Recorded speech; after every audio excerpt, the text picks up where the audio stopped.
We are here as part of our Road to Recovery series that Punchbowl News has been putting on in partnership with Goldman Sachs 10,000 Small Businesses Voices. We were in Detroit earlier this year. Now we are in New Hampshire, and we are very excited about that. Governor Sununu is going to join us on the stage for a conversation focused on news of the day, the impact that the COVID and the pandemic had on small businesses, as well as, of course, some politics with the midterms coming up shortly. Afterward, we're going to be joined on stage by two small business owners from New Hampshire. We have Tutu Marsden and Tim Pipp, who are going to talk about their experiences, what they're hoping, what their needs are going forward. And for those of you who don't know about Punchbowl News, we understand we are an 18-month-old startup out of Washington, D.C. We cover power, people, and politics. You can subscribe to our free morning newsletter to get a taste of everything that's happening in Washington at punchbowl.news. You can also follow us on all social media platforms at Punchbowl News. And with that, let's welcome the governor to the stage. Governor Sununu. Hello, sir. Hey, how are you? Welcome. Good to see you. Hey. Good to see you. Oh, Where do you want me? Come sit closer. Okay. We're going to start off with some news of the day. So obviously the Supreme Court, this is one of the most pro-choice states in the country, I would say, probably. The Supreme Court obviously overturned Roe v. Wade in a very prominent and heated decision last week. You call yourself pro-choice, I'm curious what you think of the politics. Obviously, you got some heat when you signed into law a 24-week ban on abortion. I believe that was last year. You might have seen some television ads about it in the state. How have the politics of abortion changed, and do you think this is going to have an impact on the midterms? Well, not here in New Hampshire, right? Right. So nothing really changes. What the law was 2 weeks ago is the law here today, so we don't have to change anything or bring back special sessions or anything like that. Women still have the right to choose here. Nationally, it'll be interesting to see how it plays out, but at the end of the day, it's a hot topic today, without a doubt. It's a very important topic, but come November, we're still going to have record inflation. We're going to have low and middle income families having a lot of challenges just putting gas in a gas tank. You're going to have an impending recession, which is already kind of creeping up on us, but the technical aspects of the recession will be coming to bear. I think it's going to be a very tough winter when you're talking about putting heating oil, the elderly on fixed incomes, just $1,500 probably to fill your tank, just a 270-gallon tank just to heat your home. That's a big, big deal to folks. And those are the kitchen table issues that I think are going to really drive what I still think is going to be a very strong Republican turnout. I know the Democrats will do anything they can to distract and go to those social issues, but that progressive agenda has absolutely failed. And it hasn't failed for Republicans, it's failed for everyone. And it's failed for low-income families the most. The ones they pretend to try to cater to the most, those low-income families are the ones that are going to have the toughest time meeting the burdens of inflation. 76% of Democrats in a Marist poll yesterday said this decision will make it more likely that they will go out and vote. So, I mean, there is some evidence that this is going to juice Democratic turnout. And again, but remember, November's a long ways away. Oh, it is. It's a long ways away. And I'm also a believer that, people have to look you in the eye as a candidate. Candidates have to define themselves and their issues and what they're about. And it's not just about the policy around pro-choice, pro-life, the policy around fiscal. It has to be about the candidate first. And that's why we're a very purple state. We I think, take a lot of pride in the fact that we have to look somebody in the eye sometimes 2 or 3 times. The running joke in New Hampshire is, well, are you going to vote for Joe Biden? Well, how do I know? I only met him twice. Right? and that's kind of how we see things here, especially with presidential candidates. You got to earn it. And regardless of party and politics, you got to earn it as an individual. I want to shift gears because one of the other big storylines that we've been covering out of Washington is the January 6th hearings that have been going on. There's another big bombshell hearing that they decided to put on later today. How do you view the January 6th hearings? Was it a mistake for Republicans not to participate? Well, look, I have no problem with the hearings, and I think both parties should participate, right? Why would you have something that's going to take a national precedent, national news, national media, and say we don't want to be part of the discussion, right? So there's a lot of people are asking that question. Yeah, and I don't see this. Maybe I'm unique in this. I don't think this is a Democrat versus Republican issue. It's what happened. What happened on January 6th is very significant. It was tragic in many ways. It was an absolute assault on the Capitol. And it's not just about the former President Trump and his role in it, but his staff, security, other measures. You have to take those seriously and say, what are we going to do to make sure this doesn't happen in the future? I don't know why anyone wouldn't want to have their side, their view, their point, whatever it is. I think there's a responsibility there. But look, at the same time, there's also a lot of hype around it, too. So it's real. It has to be done. I think if they were a little more even-handed in getting both sides of the argument in there, I think it would be more of a discussion and debate about, where we go from here. Unfortunately, you're not seeing that right now. But I want to ask, so you said that Roe versus Wade, that decision probably, there's a long time between now and November. Do you think January 6th will play in a big way in the midterms, or this is more of just a historical kind of precedent that you think is important? I don't think it plays politically in a big way for a few folks. It's an issue that caters to the base. And those folks are already baked in as voters. Yep. So I don't think it's a swing issue per se. But an important issue to have the discussion about. Governors oftentimes say they have the best job, they have the best view, they're closest to the people. I think you would agree with that. Yes, and yes. Yeah. If Republicans are given the majority in the House, which appears at least better than a 50-50 proposition, what is it you think they should be doing, and what kind of concerns should they be responsive to if they get the majority? Look, I think whether you're in the majority or the minority, you have a responsibility to say, these are the biggest pressing issues, and here's our proposed solutions. And I've heard from a lot of folks in Congress and the U.S. Senate, and I think the Republicans will win the U.S. Senate as well, say, well, we don't have the votes, so why would we propose something? Have the debate, right? When you're talking about balancing a budget, I work very hard to balance a budget every time I'm governor, and we have surpluses here, and we work hard to do it. We make tough decisions. Why should the federal government be any different? When you talk about immigration reform, I'm a big believer that smart immigration reform is possible. I think you actually have a lot of agreement on both sides where you could find a solution there. Is it the ultimate solution? No. Is it maybe just a first step? Yes. Take the first step. Have the debate. Find the common ground. Healthcare reform. We still have a healthcare market that's primarily driven by government, which isn't right. You want a free market in healthcare to drop those prices, create competition. Those types of reforms were discussed very aggressively 4 or 5 years ago. The issue's still there, but Congress has just kind of said, well, it's not a political hot topic for us, but it's still a responsibility. So I believe there has to be accountability either way. And by forcing those issues forward to say, here's a proposed balanced budget, here's a starting point. Let's have the debate on behalf of the 320 million people that we represent, because it's their money. We each owe $91,000. Every American citizen owes $91,000 today, and that number is only going up.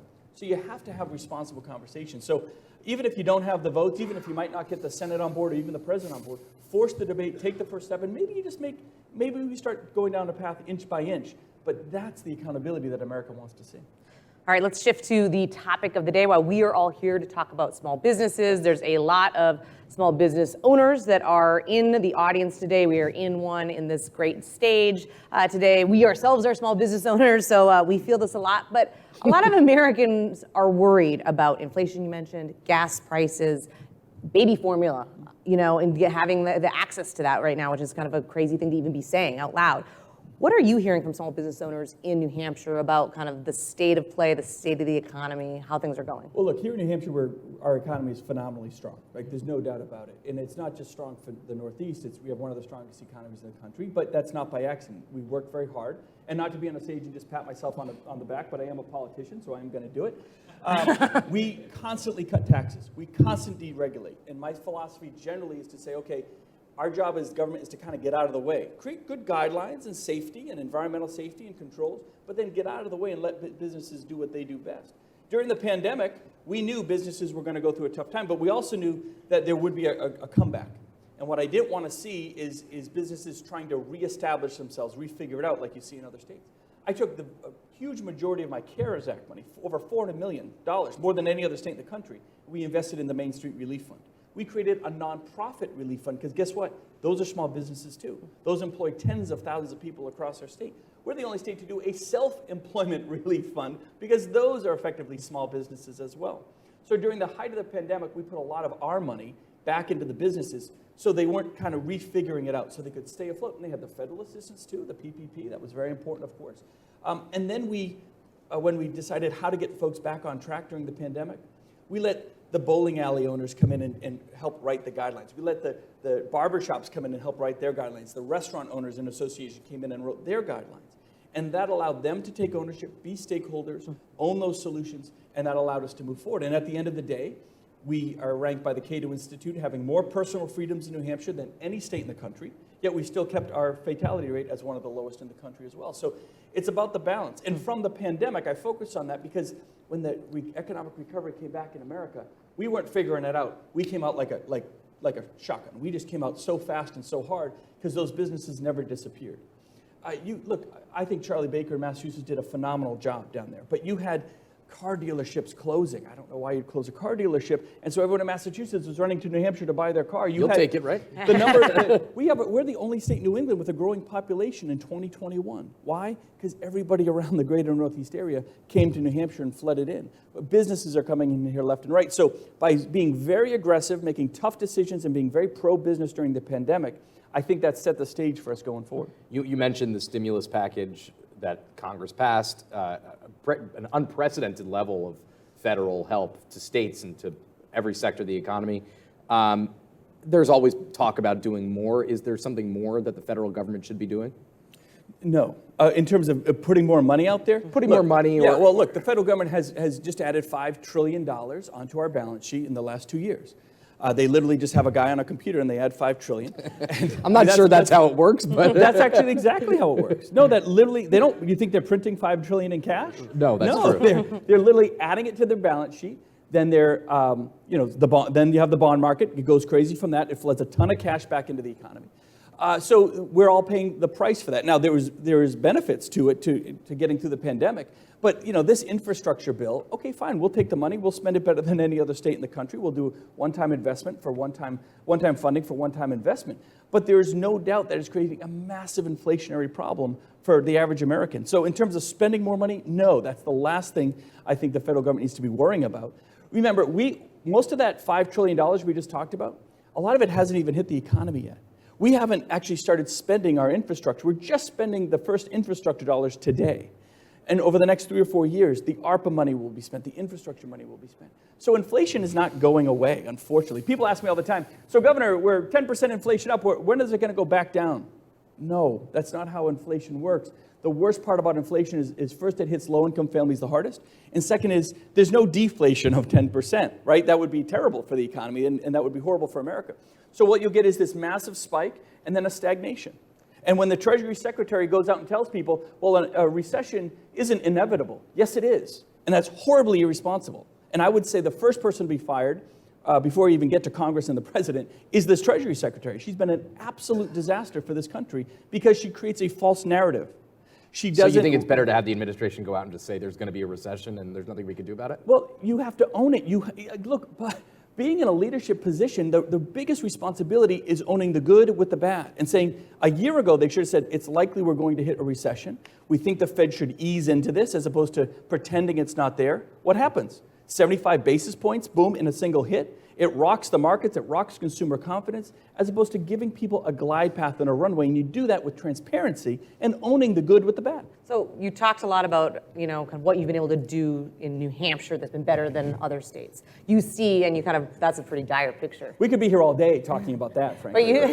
But you paint a very dire picture about inflation and the future potentially. What are you doing now to hopefully safeguard this state from what will probably be a pretty tough time? So a couple things. So look, inflation is a national issue. I can't go control the Fed and all that. I would like to. You give me 5 minutes with those guys, I'll fix everything. But a couple things. Small businesses, right? That's what we're like here talking about. Governor. There you go. Well, look, governors get stuff done, right? Congress, what do? I mean, and I'm being very serious about this. I say it in a very glib way, but I'm very serious. I can do more as governor in a day than Congress will literally do in a month. And that's a fact, because I can talk to someone in a very real way. We can adjust what we're doing on mental health. We can adjust what we're doing with opioid response. We can adjust what we're doing in the North Country very quickly and nimbly, and that's what we create here.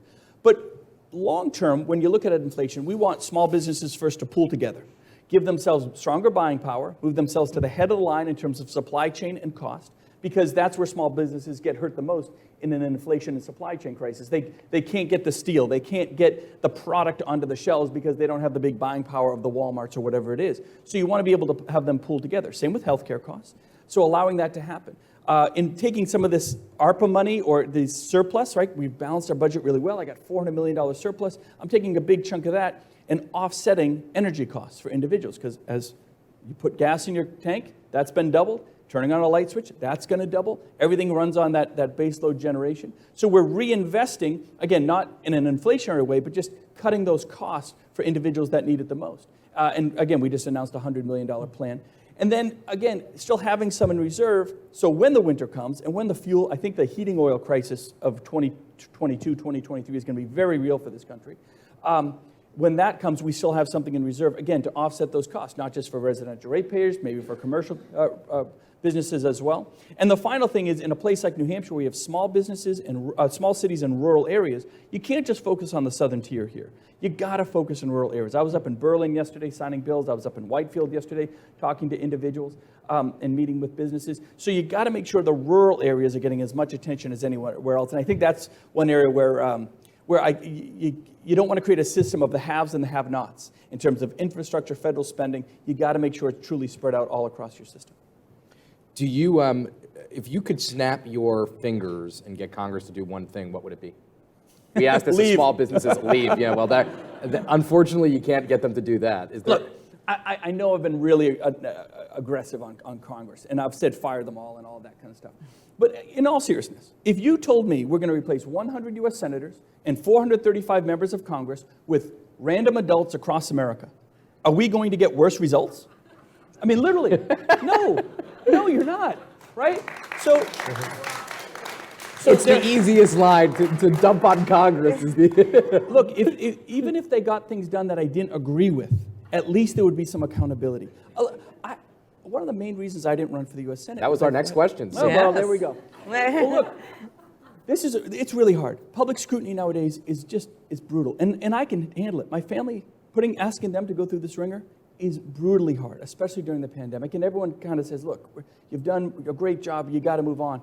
I still think there's some challenges ahead. I think we're going to have another surge of COVID. I think we have to make sure we spend this money wisely. But if I'm going to put my family through all that, you're damn well sure I'm going to get something done. There's not that sense. And the reason I get stuff done is every day when we leave here, I'm going to walk back to the Capitol. I'm going to run into a bunch of people on the street, and we're going to ask them how they're doing, and they're going to tell me what their issue is. You can connect with people here. There's no sense of connection in Washington. What I would tell them is stop worrying about vacations, stop worrying about that. First spend time in your districts, meet with businesses on their level, stop talking to them, and start having more of a conversation. Governors do that all the time, Republican and Democrat governors. And we work, as governors, we all work together fairly well. We really do. But you have to connect with folks. And so I don't have the magic solution other than forcing accountability into the system. If you just did that, at least you'd have the debate, you'd have the discussion. I had Republicans telling me, look, balancing a budget isn't that important in Washington. My head wants to explode. There is no greater responsibility in public service than managing other people's money or your business, right? A lot of you in this audience, you have shareholders. I had shareholders when I ran my business. And I would wake up every night, and I had two things to worry about. I got to make sure I was in the ski business, which means if it rained during Christmas, and it would, I was in real trouble. I had to make sure I was making payroll the next day. I don't think anyone should be in a real leadership role unless they've sweat out a payroll or two. And I've sweat out a lot of them. And I also had to make sure I was responsible to my shareholders. It was their money and their investment that they believed in. And so there has to be that sense of responsibility with other people's money. We didn't earn it, you did. It's not our money, it's the taxpayers' money. So to have that sense is really critical. What was the best argument you heard about running for Senate? To run for it? Yeah. The best. In other words, what did Mitch McConnell say to you? No, I talked to Mitch a couple times briefly, but you know who I talked to the most? Rick Scott. Mitt Romney, former governors. Yep. I would talk to former governors and ask them. And they said they hated it, so you didn't do it. They didn't say they hated it, but look, there's no question. They all said, well, of course it's better being a governor. That's not even a doubt.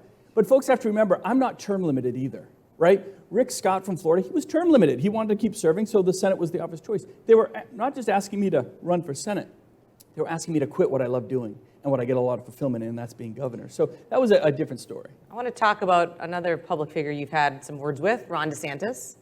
I had words with Ron. You criticized him for raising taxes and said taxes in New Hampshire are going down, and in Florida they're going up. Yeah, that's true. He raised taxes like $1 billion or something. What do you think of Ron's him? a good guy, though.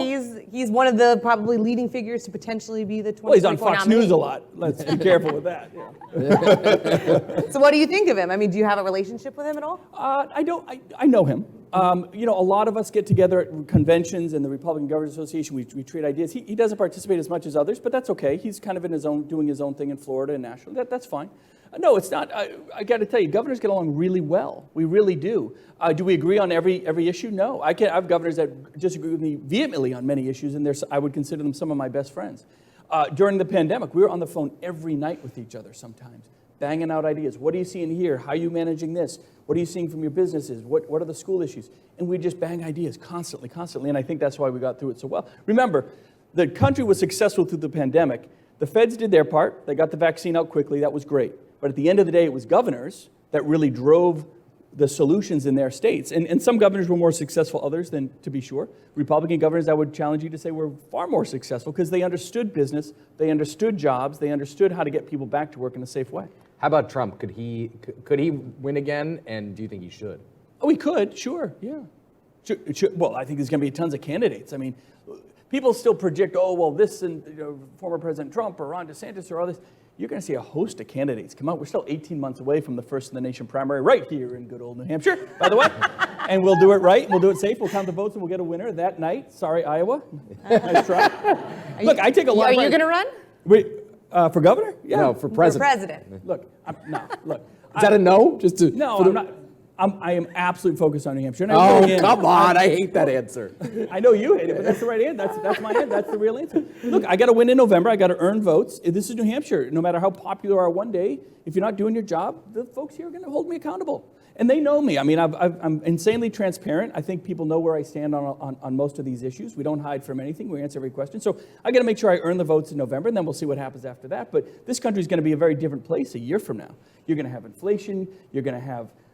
you just don't know where a lot of this is going to go. And so who knows the host of candidates that are going to step up. I think 24 will be very interesting. There'll be no doubt a big Republican field. I think there'll be a big Democrat field, whether Joe Biden runs or not, by the way. I think you're going to have a lot of other Democrats run on that side.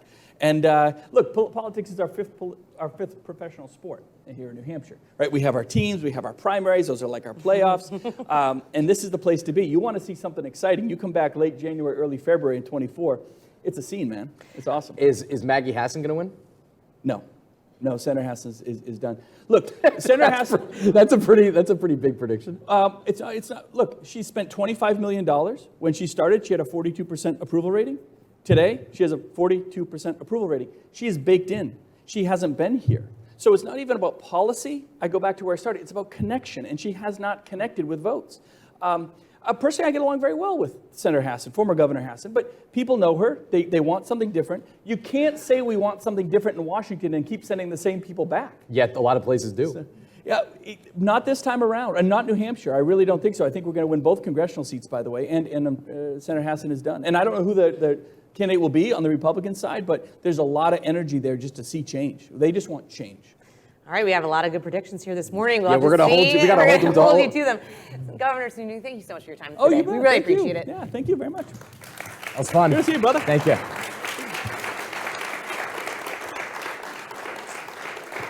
All right, I'd love to welcome our small business owners up to the stage. We have Tim Pipp and Tutu Marsden, and they're going to talk about their experiences here. That was an animated conversation, Anna. It was, as always. You know, we covered the gamut. Yeah, we did. Which is always fun. All right, well, welcome. Thank you. So this is the fireside chat portion of the, we'll focus a lot less on politics and more on kind of what you all are doing and what you are seeing. So unless one of you are going to run for president, in which case, let us know. Exactly. These are my kids. Yeah, exactly. All right, well, let's just start off. Tell the audience here, who you are, the business that you run, and kind of what you've seen in the past kind of year and a half with the pandemic. Tutu, why don't we start with you? Sure. My name is Tutu Marsden. I'm co-owner of Delia Weddings and Events. We are a top-tier wedding venue here in New Hampshire, and we are operating 6 months out of the year. Nice. I'm Tim Pipp. I'm the owner of Bees Tees Screen Printing. We're a printing and promotional items company. We have a store in Keene and a store in Manchester, which we opened February of 2020. So wow, bold. Don't mind not me. bold. We had been planning it all of 2019. So we ended up opening and then waiting about 4 months to actually open. So. Every small business owner has a pandemic story, including us, because we are You're a pandemic company. We're a pandemic baby, I guess, company. Give us yours. I mean, tell us a little bit about how you weathered this last, however long it's been, 2 years almost. Sure, I can get Yeah. started. So we had purchased our business about 7 seasons ago, and so we did have a nice foundation. We had our operations running really well, and then with the pandemic hitting, we're like, oh no, what do we do now? It's a fire alarm, and then what we did was we could calm down and said, okay, what do we need to do? Brought our team together and said, let's see what happens. So we started doing sort of decision trees, setting up and say, if this happens, this is what we need to do. If this happens, this is what we needed to do. Obviously, one of our primary concerns was our employees, making sure that they still were able to pay, their rent or their housing and send their kids to school, put food at the table. So that was our biggest concern. But we brought the team together to make sure that we knew what we needed to do, whatever the decision was with regards to the health department and, and federal aid. I think was the scary part is that we, as part of the hospitality industry, was hit probably the hardest. Now, we were only operating 6 months of the year, so after being off for 6 months, we're opening up in May, pandemic hits in March. We weren't able to open for a long time, and so were down about almost 80% of the sales. And so we were hit very hard, but we did what we thought was right to our couples in regards to having a mini moni or a micro wedding, kind of pivoting, trying to think of other ways that we could still kind of make it a special day for our couples and still figure out how are we going to maintain. Can't give away the farm, but we had to figure out how to work that. And those are just sleepless nights, lots of concerns, but you know what? At the end of the day, there's a lot of good things and positive things that came out of it. And we're very grateful for the aid that we were able to get from the PPP, IDL, and then the Main Street Fund, which is amazing, and then also the RRF. So it was a teamwork of both federal, state, our small team, and it just worked. We're very blessed. It's a pretty amazing story. I can't imagine an industry that was hit probably, even more of that, when people weren't able to gather with these kind of special moments. Sam, I mean, you talked about this. You are planning, you're excited, you're growing, you're opening a new storefront, and then bam, the pandemic happens. We went in completely excited. I mean, a 5-year lease in our new store. I did the complete build out myself. I painted and did the flooring and everything. And we opened 3 weeks early. So we were even more excited. And I told my staff, as soon as I can tear the paper off the windows, we're opening, and we did. And we shut down hard just like everybody else. And we have two retail stores, and so those got shut down. We weren't allowed to be open. And we have a separate production facility. I pretty much come in and told everybody, go home. And we were getting orders canceled, and people wanted refunds, and we're event driven by we're printing for all these events, and so all those got shut down. So I can't sit still. I can't just sit back and watch. And so myself and a few of my staff developed a way to manufacture masks in our production facility. And so we manufactured about 5,500 masks over the course of 3 or 4 weeks. We put up a website, thetshirtmask.com, and literally the night that Trump mentioned masks were good, you should wear them, I had 1,000 sold that night, and I hadn't even advertised. And so I started bringing people back, and we just became a mask manufacturer. Wow. And then we started sourcing masks out of Honduras directly from a manufacturer, and over the course of the next 6 months, we sold hundreds of thousands of masks, and we're able to get them into people's hands that needed them. And so beyond the PPP and EIDL and all of those Main Street funds, we needed that money, but we didn't have enough. And so this was able to kind of get us through. We didn't make a whole lot. I don't have a chunk of that sitting, but it was able to, pay our rent in our new location, which we had to pay all of our rent, and we brought back all of our employees by the end of the year. And we were short-staffed, kind of like everybody else, but we were able to bring back who wanted to come back. And that's amazing. Are you still making the masks? No, I have a bunch if anybody needs. We stopped making them. It was a lot of work. It was a lot of labor. We have embroidery equipment. We just figured out a way to make it on our embroidery equipment, and kind of used old T-shirts old new T-shirts, but We got donations of T-shirts. We were, a lot of it was just. It's incredibly resourceful. It was fun. We don't ever want to go back to it. I feel that. Yeah. Now, one of the big stories we talked about with the governor, and it's inescapable if you are living in this country, is inflation, and frankly, the whole world. How are you seeing impacts from inflation yet? And if so, what are they? Absolutely, every day. I don't think anybody can escape it, from gas prices to food prices have gone up. But for us, I think with our business is long-term. It's people are booking their weddings 1 year out, 2 years out, 3 years out. And we're very transparent about our prices, and we want to make sure that when we provide our prices that we're close to that price, because people are, saving up and they're investing in this beautiful day 2-3 years out. And so for us, we've had to absorb a lot of that because we want to retain our integrity, our trust, their trust in us, and maintaining those prices and staying close to those prices as possible. We've had to adjust certain things, but the long goal for us, it's the long-term goal of making sure that we can still be able to have weddings 2-3 years out from now. So yes, we've had to absorb those costs, but hopefully it's where we can only, if we were to change prices, we can only change it either once a year. You can't really go back and say, oh, I'm sorry, your wedding's gonna cost 30% more just because beef prices have gone up 30%. You just can't do that. Right. Wow. And so you are, again, having to maintain what you've given them to keep that expectation. That's tough.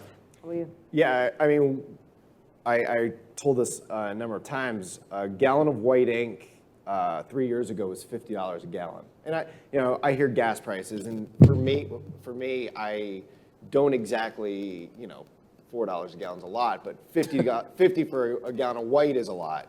Now it's $150 for a gallon of white. So beyond the inflation and the price increases on all of our materials, getting the materials in is even harder. And I think that the price has gone up even more because they're harder to get. The cost of a t-shirt has always been very low, and the cost of what I do is very low. But every day I get a call or an email from a vendor saying your price is going up 30% or 5% or 25% or 90%. So we're getting these increases daily and all the time and out of stocks. And so we're battling a little bit of everything, but the world is battling this. So it's kind of made it a little bit easier to ease in. If it was just one industry that was taken, then it would be a little bit difficult, but we're all battling this together. Gas is, published on a sign and everybody can see it. Yep. So We've talked to a lot of small business owners through this program who have talked about the struggle of bureaucracy, of, you kind of named off some of those programs, rattled them off that were really helpful during the pandemic. But can you talk a little bit about being a small business, bureaucracy? Are there things that maybe you've seen in New Hampshire that's worked really well, or there's still hurdles that, you have a lot of an audience here, and certainly there's people that work for the governor that are here that you would want to tell them about, hey, this is what we need? Sure, yeah. I don't exactly know how to answer it. I think the governor had mentioned we're kind of, I don't remember how he said, but we're the freest. We've and our rates were low, and we were the last to shut down, and we were the first to open. And I would say with my business and maybe even yours, we opened up right away, and we were selling to Massachusetts, and we were selling to the Midwest, and we were selling to Florida, and we have clients all over the world, and we were able to handle that business. We were able to get more business because of it. And so there was a lot of businesses like mine that weren't open. They weren't allowed to be open. They didn't have staffing. So for me, I was able to kind of get going a little bit faster.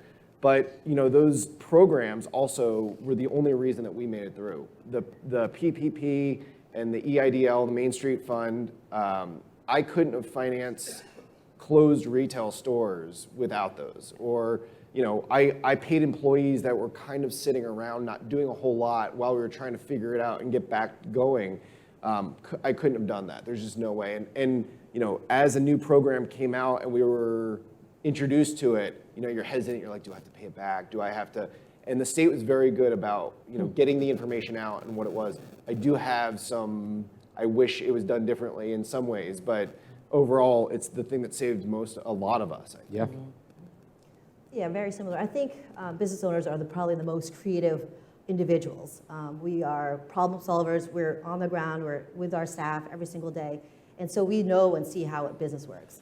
And so having the flexibility to kind of figure out those solutions is probably the best thing that we could ask for, is less regulations and providing the support that we need to get to a certain point. Because I don't want any handouts. We want to be able to earn our own keep, but we do have sometimes need the assistance to get to at least a stable point for us to retain that. So less in regards to restrictions, I think that's where we can shine. We can kind of figure out what we need to do if we're not confined to saying you cannot open because you have more than 10 people or this and that. I thought it was a great thing that the governor did was bringing, because we were one of the venues where we brought to what our thoughts were how we can open safely, because we want to operate safely. We want to make sure that things can still happen. Yep. We want to make sure that the economy is still running, but we can't do that if we're confined to a small box. Give us a box, we'll go outside of it. Well, I think this is probably our last question. We are quickly running out of time. So we asked this question to the governor, and we'll put it to you too. If you can wave a magic wand. Unfortunately, I don't have my magic wand with me, so you'll have to envision it. What would you have either the state or the federal government do to help you guys out? Besides lower taxes and all the stuff that we know. Right now? Yeah. Yeah, that's tough. I mean, taxes is huge. We all, I'm gonna say taxes. That's okay, yeah. We all work our butts off throughout the year, and we all worked our butts off in 2020, 2021, 2022 to keep going, to keep pushing. And, our biggest hurdle is, do we really want to make money? And I think that's the business question is, do you really want to make money? Because then it all goes back. You make an X amount of dollars and a good chunk of that goes away. And I think a lot of people kind of ride that fine line of didn't make any money ever and didn't pay taxes ever. And that shouldn't be the fight. That shouldn't be the battle we're fighting. You can't grow if you're not making any money.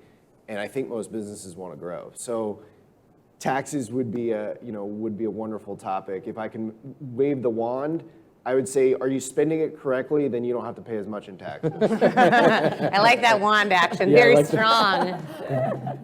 Do you want to have the last word? Well, I would just say, I know, not personally for ourselves, I think we're very blessed that we do have our staff. We have everybody here that's on staff, and we've got a perfect amount of staff. But at most, for the past 7 years, we've been lucky that we've been fully staffed. For those, it's providing opportunities for those who couldn't be able to come and work, because we can't sell and we can't produce and we can't serve unless there's people on the grounds making sure that those activities happen. So being able to find flexible ways for more employment. And I know that it's been great because New Hampshire has the lowest unemployment, and it has been for the past 7 years. If it was a magic wand, being able to find employees, qualified employees to come and work for all of our businesses. Taxes and workforce, I think, is something that we have heard a lot over the past year. And with that, we want to just thank you both so much for sharing your personal stories. And thank you all so much for joining us in person and on the live stage. And of course, to the governor for joining us this morning, and to Goldman Sachs 10,000 Small Businesses Voices for making this conversation possible. And for all of those who are joining us on a live stream, we have a bunch of other events in DC. So please check out our events hub at punchbowl.news. Thank you so much. Have a great day and stay safe. Thank you. Thank you so much. Thank you so much. Thank you so much. Thanks Really a lot. enjoyed it. Thank you. Thanks a lot.